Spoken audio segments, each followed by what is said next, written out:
Financial growth and success ba ang kailangan ninyo? Well, I got you. Nandito na naman po ako upang magbigay sa inyo ng panibagong pampaswerte tip. Napakasimple lang po ng ating kakailanganin, and I'm sure naman lahat kayo meron nito sa inyong pamamahay. Just a gentle reminder lang po sa mga gumagawa ng manifestation. It is very important po talaga na tayo po ay naniniwala sa proseso. Kasi po without that, it will not manifest. And it's very important also yung state of being natin. I mean, yung ating pakiramdam. Ang ating pakiramdam po dapat ay maaliwalas, wala po masyadong hindi po masyadong clouded ang ating mga isipan sa mga challenges natin sa buhay. Ginagawa po natin itong mga pampaswerteng to upang makatulong.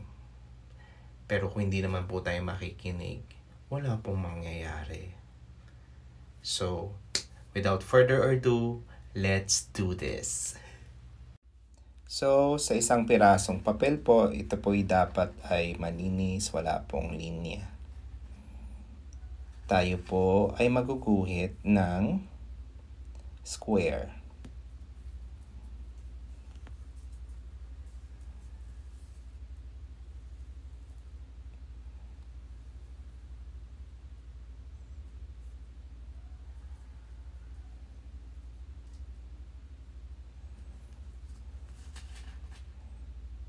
At kapag nakapagguhit na po tayo ng square, lalagyan po natin ng ganito sa loob. 2 linya pababa.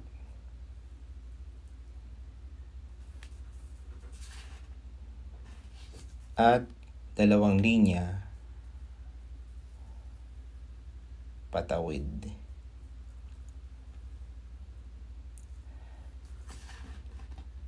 At pagkatapos po niyan, atin na pong ilalagay yung mga yantra numbers natin.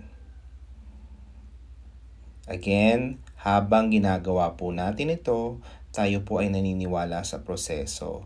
At nandun na po ang ating isipan sa gusto nating mangyari.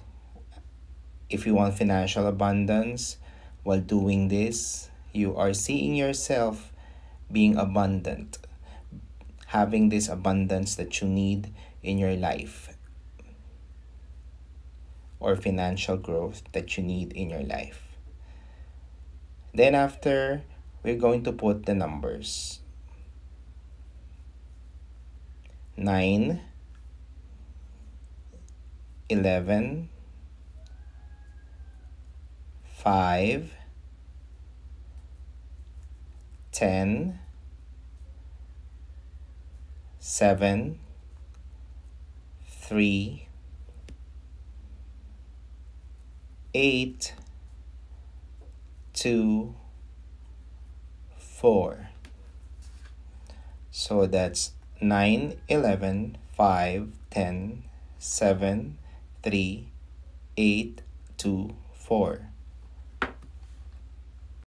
So once you're done, here's what you're going to do. You're going to hold it, and then you will close your eyes. And you will think of the abundance or the things that you need for financial growth. You will see yourself na nakukuha nyo na po yung gusto nyong mangyari. With the emotion of happiness, joy, and love as well. So sa mga may question dyan, ang tatanungin kailan gagawin, you can do this anytime. Ito pong Friday na ito. Or any Friday, wag lang pong ghost month. So pwede nating i-add to sa collection natin ng mga pampaswerte natin na pwedeng gawin. Yung aking mga pampaswerte po na gumagawa po ako ng mga ganito upang may mga times na kinakailangan yung gumawa ng pampaswerte. May mga choices po tayo. So yun po yung pinaka-purpose nun. In short, Yes, pwede pong ulit-ulitin yung ating mga ginawang pampaswerte. Wag lang po ghost month. Sa mga nag-oopisina or may mga opisina, ito pong ginawa natin ay maaari nating ilagay sa work table natin or sa wallet natin. And we can keep this for 41 days. Again, we can keep this for 41 days. After 41 days, what we need to do is we need to go to an open space, a safe area, and we need to burn this. Mag-ingat po ha sa pag-burn. And once nababurn po natin ito, we'll take the ashes and then we'll throw it away. So yun lang po mga kaswerte. At I hope ako po ay nakapagdulot sa inyo ng panibagong pampaswerte na maaari nyo pong pakinabangan in the near future. By the way, sa mga interesado po sa ating mga pampaswerte bracelets, all you need to do is send me a message sa aking Facebook account. So ito po yung ating Facebook account. As you can see, ang ating FB account ay mayroon na pong tinatawag na blue check. Nagpa-blue check po ako para po maiwasan po yung gumagaya po sa akin. May gumagaya po sa akin, ang pangalan niya po ay angelcard_1. Hindi po ako yun at hindi po ako nag-PPM sa mga tao na for reading.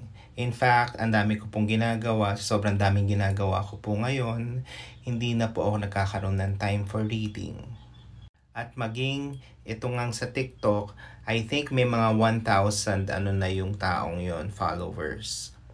At dito nga rin po pala sa aking FB account, dyan nyo yung makikita ang lahat ng testimonials.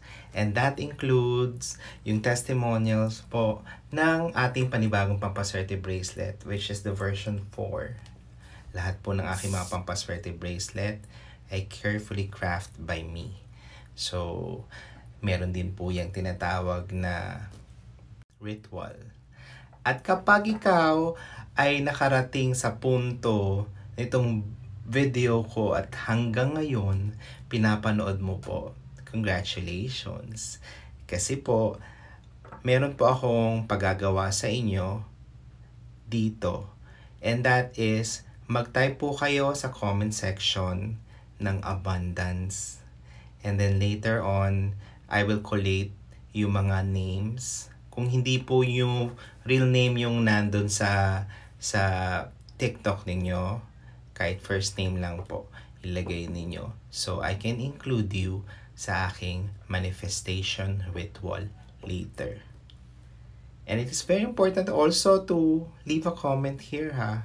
Tignan nyo na rin po yung sandamakmak na testimonials coming from these people na siniswerte po with our rituals and with our pampaswerte tips.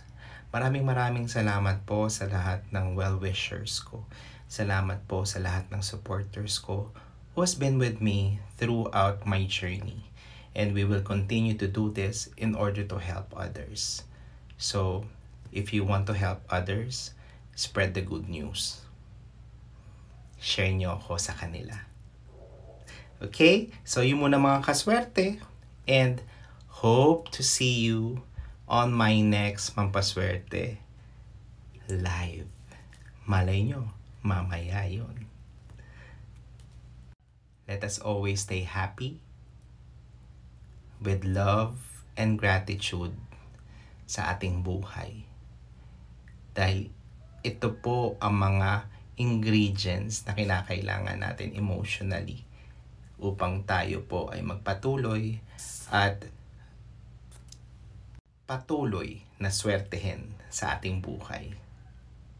And also, maging inspirasyon kayo sa iba.